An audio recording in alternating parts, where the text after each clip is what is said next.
affects the species richness, that is emigration rate.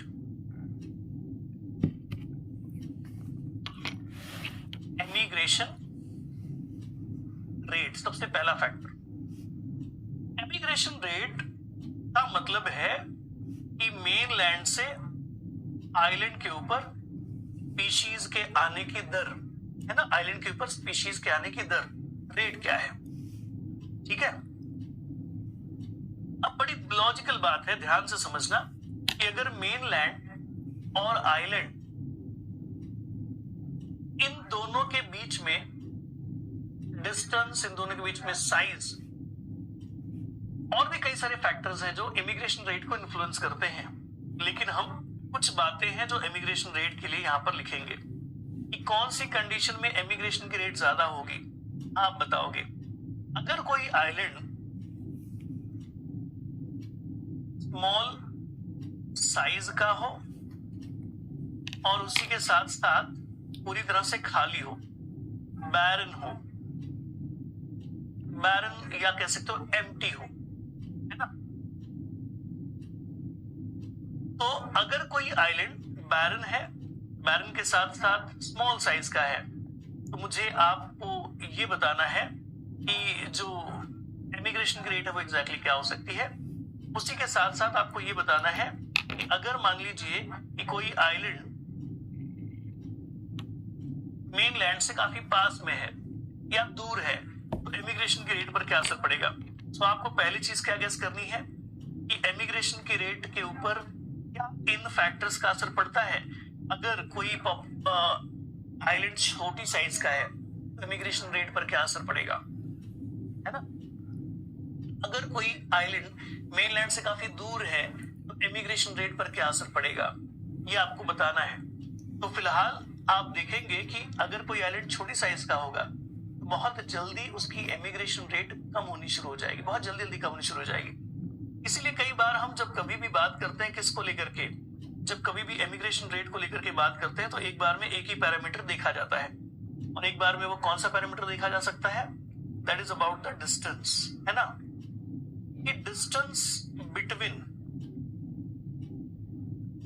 Mainland and island, ये क्या करेगा, influence करेगा इसको, एमिग्रेशन की रेट को। If the distance will be less, if the distance will be less, the emigration rate will be more. Emigration rate will be high, है ना। अगर डिस्टेंस कम होगी तो इमिग्रेशन रेट ज्यादा होगा, but if the distance between the mainland and island will be more, अगर ये ज्यादा होगा तब क्या होगा, अगर ये ज्यादा होगा तो इमिग्रेशन की रेट पर इसका क्या असर पड़ेगा। तो वो टाइम, वो समय जब आइलैंड के ऊपर कोई भी नहीं है उसके बावजूद इमिग्रेशन की रेट क्या आएगी, कम आएगी। क्यों? क्योंकि वो काफी दूर है। जी हाँ, ठीक है। बहुत सारी फैक्टर्स हैं जो इन्फ्लुएंस करते हैं, कॉरिडोर हो सकता है, डिस्टेंसेस हो सकते हैं, बहुत सारी बातें हो सकती हैं। हम यहां पर क्या हाईलाइट कर रहे हैं, distance. We are highlighting over here there is a distance. सिर्फ डिस्टेंस वाले पैरामीटर को ही हम इस कॉन्सेप्ट में फिलहाल के लिए ध्यान रखेंगे, ठीक है। तो इमिग्रेशन की रेट इस प्रकार से इन्फ्लुएंस होती है, ध्यान रखिएगा। अब इस चीज को ग्राफ से कैसे एक्सप्रेस करें, इसी बात को ग्राफिकली समझते हैं। चलो इसको, इसी बात को graphically, now we are representing the same information by using a graph.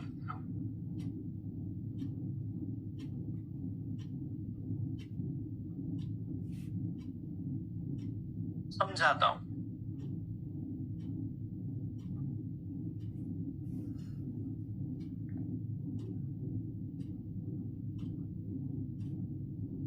ये है कोई ग्राफ, इस ग्राफ में दो अलग अलग एक्सेस है। यहां पर दे रखा है स्पीशीज रिचनेस यहां पर क्या दे रखा है? Species richness. यहां पर दे रखा है स्पीशीज पूल। ये क्या रिप्रेजेंट कर रहा है? Species pool. स्पीशीज पूल कहां का? बाय डिफॉल्ट ये किसकी बात कर रहा है? मेनलैंड की। मेनलैंड के ऊपर मैक्सिमम स्पीशीज पाई जाती है, तो this line is representing the species pool, that is mainland. और इस जगह पर दे रखा है एमिग्रेशन रेट। क्या दे रखा है? Emigration rate. अब आपको यह देखना है कि अगर किसी आइलैंड के ऊपर स्पीशीज रिचनेस ऑन आइलैंड, ये हमें निकालना है। अगर किसी स्पीशीज, किसी आइलैंड के ऊपर स्पीशीज जीरो हो, तो जीरो होने के दौरान इसका मतलब ये हुआ कि वो आइलैंड पूरी तरह से खाली है, उसके ऊपर कोई स्पीशीज नहीं है। ऐसे केस में अगर किसी आइलैंड के ऊपर जब वो पूरी तरह से खाली है, इमिग्रेशन की शुरुआती रेट क्या आती है? काफी ज्यादा। अब जैसे जैसे वो बढ़ती जाती है तो कम होती जाती है, ऐसी आती है। मतलब शुरुआत में ये इमिग्रेशन रेट काफी ज्यादा थी। तो अब ये बताइए कि ये आइलैंड मेनलैंड से पास में है कि दूर में है? ये आइलैंड मेनलैंड से पास में है कि दूर में है? वहीं पर एक और भी आइलैंड है जो कि दूसरी लाइन से मैं रिप्रेजेंट कर रहा हूं। इसमें मैक्सिमम जो इमिग्रेशन रेट थी वो ये थी जब उस आइलैंड के ऊपर कोई नहीं था। जब उस आइलैंड के ऊपर स्पीशीज रिचनेस जीरो थी, तब उसकी मैक्सिमम जो रेट है इस बात की, the maximum rate of emigration was this. तो अब क्या मतलब बनता है इसका? ठीक है, देखो ये जो आइलैंड है, जब यहां उस आइलैंड के ऊपर कोई भी नहीं था, मतलब जीरो स्पीशीज थे, उस समय पर शुरुआत में ही इमिग्रेशन रेट अपनी मैक्सिमम पर थी। लेकिन जैसे जैसे आइलैंड भरता जाएगा वैसे वैसे इमिग्रेशन की रेट घटती चली जाएगी। ये पैटर्न आता है। तो क्या समझ में आता है कि ये वाला आइलैंड ए, इसकी डिस्टेंस मेनलैंड से क्या है, और ये वाला आइलैंड बी, इसकी डिस्टेंस मेनलैंड से क्या है?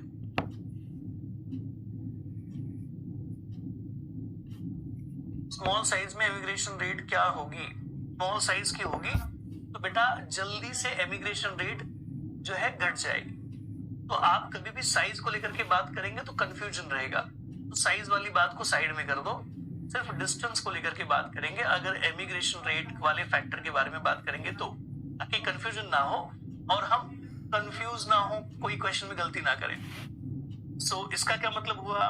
जब आइलैंड के ऊपर कोई भी नहीं था, उस समय पर मैक्सिमम रेट से इमिग्रेशन हो रही थी। ऐसा तभी संभव है जब वो मेनलैंड से काफी ज्यादा पास हो, मेनलैंड से काफी ज्यादा पास हो। और जब आइलैंड के ऊपर कोई भी नहीं था, जीरो वाली स्थिति थी, स्पीशीज रिचनेस जीरो थी, उस समय पर भी मैक्सिमम जो इमिग्रेशन रेट है वो ये आ रही है। इसका मतलब इमिग्रेशन की रेट खाली आइलैंड पे भी इतनी कम है, इसका मतलब वो काफी दूर है। तो इसको लिखते हैं फार फ्रॉम द मेनलैंड। ए काफी नजदीक है मेनलैंड से और बी काफी दूर है मेनलैंड से।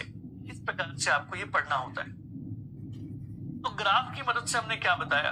हमने ये बताया कि अगर कोई आइलैंड खाली होगा, मेनलैंड से काफी पास होगा, तो शुरुआत में इमिग्रेशन रेट मैक्सिमम रहेगी, बहुत तेजी से लोग जाएंगे, और फिर धीरे धीरे जैसे आइलैंड बढ़ता जाएगा वैसे वैसे ग्राफ नीचे आती चली जाएगी। ठीक है, सो बाय यूजिंग इमिग्रेशन रेट का कर्व, इमिग्रेशन रेट का कर्व से हमेशा क्या पता लगा सकते हो आप कि कोई आइलैंड मेनलैंड से पास में है कि दूर है?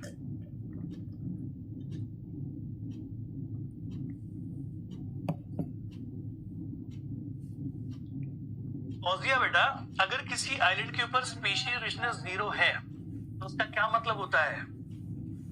हाँ जी फौजिया,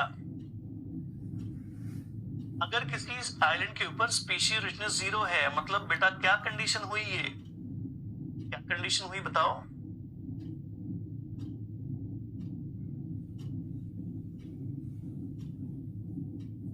समझे? ओके फौजिया, कई लोग पूछ रहे सर बैरन एरिया नहीं दिखाया आपने, आपने आइलैंड बैरन नहीं दिखाया। अरे अगर मैं ये कहता हूं कि किसी आइलैंड के ऊपर जो स्पीशीज है वो 0 है, तो इसका मतलब बैरन ही हुआ, बैरन ही हुआ ना। मैं आंसर किसको दे रहा हूं? फौजिया को आंसर दे रहा हूं। फौजिया आंसर नहीं दे रही है, क्वेश्चन पूछ करके गायब, खाली है एरिया। तो आपने जो क्वेश्चन पूछा था ना सर कि यहां पर एक किसी एक्सिस पर हमने लिखा नहीं है, लिखा है, लिखा है।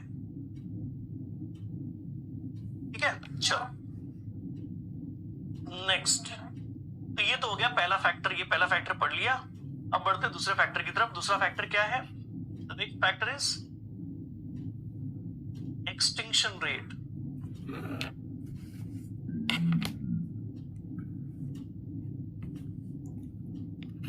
एक्सटिंक्शन रेट क्या होता है?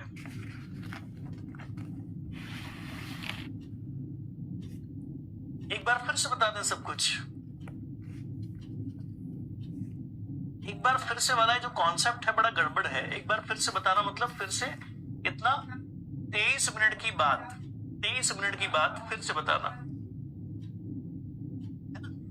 आपके पास रिकॉर्डिंग का ऑप्शन होता है, देख लेना एक बार। शाबाश। फर्स्ट स्लाइड नहीं दिखाएंगे। अब इनसे आप लेट लेट आते रहोगे और बोलोगे सर पहला स्लाइड दिखाओ। इसके पहले वाला दिखा सकते हैं, इसके पहले मतलब सबसे पहले वाला स्लाइड नहीं मिलेगा। ठीक है,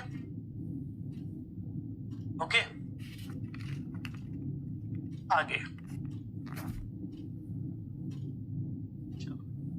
अब एक्सटिंक्शन रेट का मीनिंग क्या है? अब देखो मेरा ध्यान से, आपने ये जो डायग्राम बनाया उस डायग्राम से सब कुछ समझो कि पहले ये आइलैंड खाली था, बहुत तेजी से लोग इस पर आए। अब ये कितनी तेजी से आएंगे ये तय होता है कि इस आइलैंड की मेनलैंड से दूरी क्या है, तय होता है। बात खत्म, ये वाली बात तुम पढ़ ली। लेकिन मान लो धीरे धीरे इस आइलैंड के ऊपर भीड़ बढ़ती गई, लोग बढ़ते गए। लोग जैसे जैसे बढ़ेंगे वैसे वैसे लड़ाई झगड़े बढ़ेंगे, लड़ाई झगड़े बढ़ेंगे, कंपटीशन बढ़ेगा, तो एक्सटिंक्शन के चांसेस धीरे धीरे बढ़ते जाएंगे। जैसे जैसे भीड़ बढ़ेगी वैसे वैसे एक्सटिंक्शन के चांसेस बढ़ेंगे।